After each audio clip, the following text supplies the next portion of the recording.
How is it going, everyone? It's Caleb here, and today we are going to chill out, relax, sit back, and talk about a different type of game. Usually whenever I talk about a game like this, it ends up being a bit of a shorter video because, I mean, it's an arcade game, so you can only say so much when it comes to arcade games. But I do want to talk about it and give a little bit of my history with this game. Today we are going to be talking about DigDug on the Xbox Series X. Now, there's a few different versions of DigDug on the Xbox Series X. There is the Xbox One version, which is backwards compatible, and then there is the Xbox 360 version that's backwards compatible. I get the Xbox One version. Maybe eventually I'll try out the 360 version. I'm sure they're probably very similar. But either way, the main point of this game is you are playing as this little dude who is mining through the dirt, and he is trying to eliminate all the enemies. And you have a few ways of eliminating the enemies. One, you can use a pump. He has a pump that he can shoot into the enemy, and he can inflate them until they pop like a balloon. I don't really understand it, don't get it, but I like it, okay? It's cool. So you can do that, or you can get the enemy to start trailing you, and you can walk underneath a rock. And since you're mining out all of the dirt, you can mine the dirt underneath the rock, and the rock can fall onto the enemy and squish them, and you'll get extra points towards your high score if you do it that way. So you can do that. You can also get more points just by digging out more of the area, so the more you dig, the more points you get. You also can get points by getting a vegetable it spawns in the center of the stage randomly. Every now and then it'll spawn a little eggplant, or it'll spawn a carrot, and if you go pick that up, you'll get 1,000 points towards your score, which is pretty nice. The enemies in this game consist of dragons that breathe fire, and these little things that wear goggles. I'm not sure what they are. They just look like little ball creatures with goggles on. And the dragons and these little goggle ball men can they can actually phase through the dirt. So if you are far away, they can start phasing through the dirt, even if you're not digging in those sections and you don't have any sections of that dirt dug out. They can just start still swimming through it, basically, and get to where you're at and try to attack you that way. So they have a bit more mobility than you do. So you have to kind of watch out for that, and you have to predict where they're going to go, because you don't want to dig up and them come through the dirt and get you, So you have to pay attention to where they're coming from, and you kind of have to predict where they're going to go and make sure you're going the opposite direction of wherever they're at.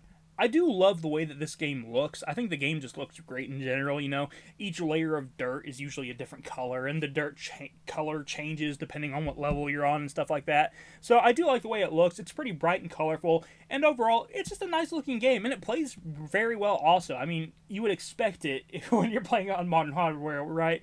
But still, it plays well, and I've never had a single technical issue with this game. The only issues I've ever had was on me whenever I'm using a controller and I accidentally just press the joystick the wrong way, right?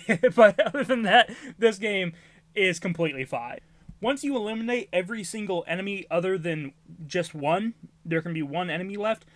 The one enemy will start running away and try to escape the screen, and you have a chance to get him before he escapes, which is kind of messed up, but also it's part of the game, right? No survivors. So you chase him down, and you try to eliminate him as well. If you don't, it's no big deal. It just goes on to the next stage anyway. But it does give you a chance to get him before he runs away, which I kind of like. The first time I ever played this game actually was not that long ago. I played it for the first time just a year ago. And I played it in Tennessee when I went on vacation. I went to the Smoky Mountains and had an Airbnb. And they had one of those arcade 1-up machines, and I played it for the first time on the arcade 1-up machine in that Airbnb, and I instantly fell in love with this game. It's such a simple idea, such a simple formula, but it works so well. It is so much fun. I put so much time whenever I was, at the Airbnb. Usually it was nighttime after running around during the daytime, and I would just play DigDug. I would play Pac-Man and stuff like that as well, but DigDug was the game that really got my attention. There's another one that did it too, and we'll talk about that game in a later video, but this one stuck with me, and when I got home, I immediately hopped on Xbox and was just like, okay, there's got to be some sort of arcade port of this somewhere on here, and luckily there's this version of it that was on the Xbox One that I went ahead and downloaded, and this is a great version of the game. It plays very well. Now, obviously, I think the game is a bit more fun with an actual joystick, like if you have an arcade one-up. But even just using the Xbox controller is still a really fun time with this game. It's fun. There's achievements that you can get, which is always nice whenever you're playing any of these arcade games and there's achievements, that's always fun too.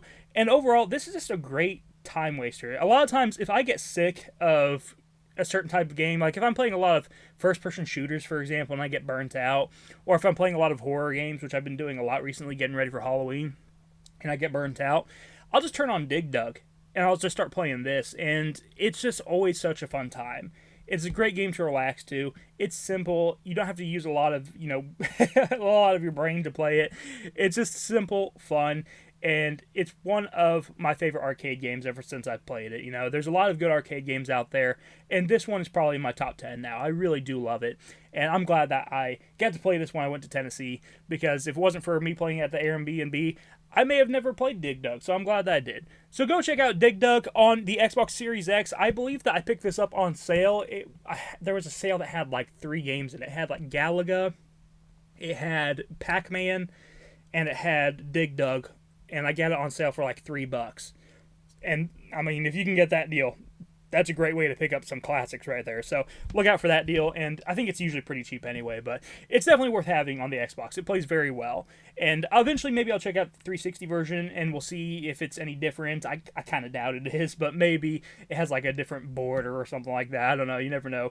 But it'll be interesting to check that out eventually as well. But go check out this version of the game. It's pretty good. And I'll talk to you guys in the next one. You have a wonderful day. Bye-bye.